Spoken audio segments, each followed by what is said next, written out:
कांग्रेस नेता सज्जन वर्मा का विवादित बयान सामने आया है। हमारे साथ कैबिनेट मंत्री विश्वास सारंग जी, हम उनसे बात करते हैं कि उनका इस मुद्दे पर क्या कहना है। सर, सज्जन वर्मा कह रहे हैं कि देश जो तोड़ा है वो भलाई के लिए तोड़ा है और जिन्ना और नेहरू का तो धन्यवाद करना चाहिए। आप क्या कहेंगे? देखिए, अब इसका मतलब ये तो सिद्ध हो गया कि कांग्रेस ने मान लिया कि बंटवारे के दोषी कोई था तो वो जवाहरलाल नेहरू और जिन्ना थे।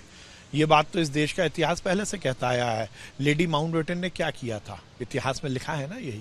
और ये बात हम पहले से भी कहते आए हैं और ये बहुत शर्मनाक है कि वो इसको जस्टिफाई कर रहे हैं। वो हजारों लाखों लोग जिनका नरसंहार हुआ था उसके दोषी भी इसका मतलब जवाहरलाल नेहरू है।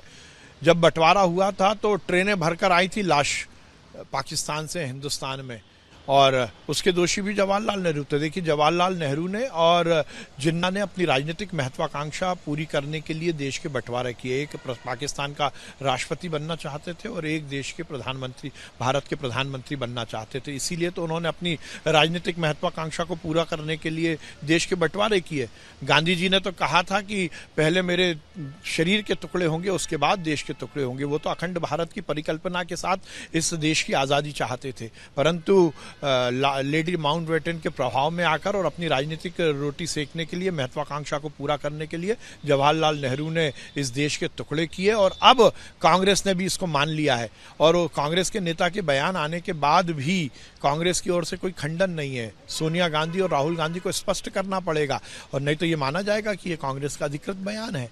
हम तो पहले से कहते आए कि दोषी कोई है तो वो जवाहरलाल नेहरू है। तो इनका कांग्रेस का जिन्नापन खत्म क्यों नहीं हो रहा है? इस तरह के बयान वो दे रहे हैं कि धन्यवाद देना चाहिए।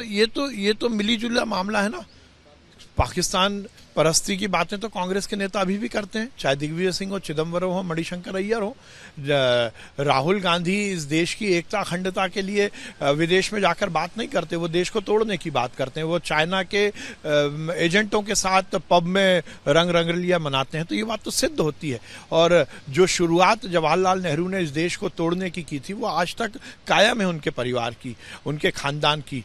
तो ये बड़ा बड़ा मामला है कि जिस प्रकार से कांग्रेस के नेता ने स्वीकार किया है कि देश के टुकड़े करने का या देश के विघटन करने का जो काम किया है वो जवाहरलाल नेहरू ने किया। अब कांग्रेस को इसका स्पष्टीकरण देना चाहिए। और केवल यही बात नहीं है, जो नरसंहार हुआ, जो हजारों लाखों लोगों के साथ अत्याचार हुआ, हमारी बहन बेटियों के साथ वहां पर अत्याचार हुआ, उनके छाती पर पाकिस्तान जिंदाबाद लिख दिया गया था, उसके दोषी भी जवाहरलाल नेहरू है। ये सिद्ध हो गया।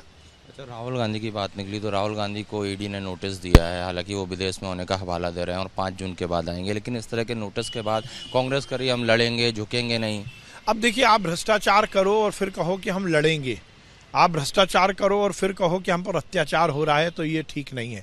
और देखिए, नेहरू परिवार का इतिहास रहा है भ्रष्टाचार का। भ्रष्टाचार की शुरुआत कब हुई? हमने नहीं कहा। फिरोज गांधी जी ने सबसे पहले नेहरू सरकार के खिलाफ भ्रष्टाचार का मामला उठाया था, जीप कांड के मामले से। और उसके बाद आप सीरीज देखिए, क्या इंदिरा गांधी की सरकार, क्या राजीव गांधी की सरकार, क्या मनमोहन सिंह की रिमोट वाली सोनिया की सरकार, हर जगह तो भ्रष्टाचार हुआ। नेशनल हेराल्ड का मामला हो या राजीव गांधी फाउंडेशन का मामला हो, अपने ऐशो आराम के लिए नेहरू परिवार ने इस देश में भ्रष्टाचार किया, सरकार का दुरुपयोग किया। ये तो सिद्ध हो चुका है और इसमें कोई नई बात नहीं है। और अब जिस प्रकार से कांग्रेस इस भ्रष्टाचार को भी शेल्टर देना चाहती है, संरक्षण देना चाहती है, ये कांग्रेस की भ्रष्टाचार के प्रति और भ्रष्टाचार को संरक्षण देने वाली मानसिकता का परिचायक है। असम के मुख्यमंत्री कह रहे हैं कि अगला जो 2024 का चुनाव होगा उसमें कांग्रेस मुख्य विपक्षी दल भी नहीं रहेगा, 30 से 40 उनका सिर्फ आंकड़ा रह जाएगा। अब देखिए, हम तो पहले से कहते आए हैं कि ये देश अब कांग्रेस मुक्त भारत बनने वाला है। कश्मीर से लेकर कन्याकुमारी और अटक से लेकर कटक तक कांग्रेस पूरी तरह से खत्म हो चुकी है। कांग्रेस के पास ना नीति है, ना नियत है और ना नेता है। जब किसी संस्था के पास ना नीति होती है, ना नियत होती है, ना नेता होता है, तो उसका यही हश्र होता है। और देखिएगा, इतिहास में ही अब दर्ज हो जाएगी कांग्रेस। अच्छा, एक अंतिम सवाल। ईडी ने जो पीएफआई मुस्लिम कट्टरपंथी संगठन है उसके 23 अकाउंट सीज किए हैं, तो पीएफआई क्योंकि उसमें करोड़ों रुपए का ट्रांजैक्शन पाया गया है, तो ये सही कदम है और क्या इनको बैन भी कर देना? देखिए, निश्चित रूप से वैसे भी किसी जांच एजेंसी ने यदि कोई कदम उठाया तो उस पर हमें टिप्पणी नहीं करना चाहिए। कोई भी जांच एजेंसी, चाहे ईडी हो या बाकी कोई भी हो, पूरी रेकी करने के बाद, पूरी तथ्य की जानकारी लेने के बाद ही तो अच्छा कदम करती है। निश्चित रूप से अच्छा है। और पीएफआई जिस प्रकार से विघटन की बातें करती है, इसको लेकर तो निश्चित रूप से उसकी जांच होनी चाहिए। और अब ये सिद्ध हो गया कि वो विदेश के पैसे से इस देश में विघटन की बातें करती है।